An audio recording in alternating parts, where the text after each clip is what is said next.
first maybe flippant. So this is the bill. You can see it's listed under surtax. But a sudden $1,200 tariff for this Victoria business owner is taxing. It's kind of a question mark of either do I pivot or do I just eat the 25%? The tariffs are on a clothing order Luna Collective put into an LA company in January, pre-tariffs.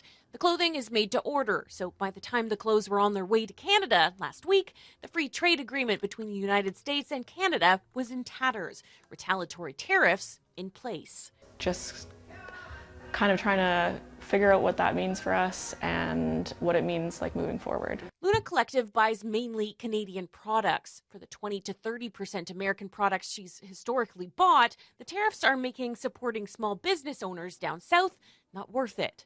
Now with the tariff surtax, it's actually quite a bit higher than even something that I could order that would be made in China.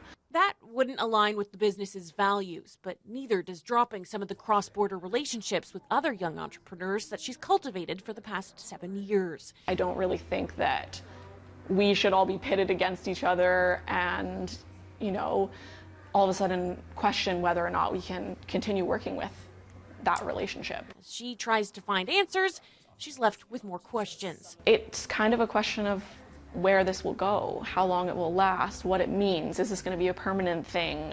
Is there going to be a new trade agreement? Then there's the changing season. As shops refresh their shelves for spring, Beatty says the tariff charges have only just begun. I know myself and other businesses in Victoria have committed to clothing orders that will ship, in the spring.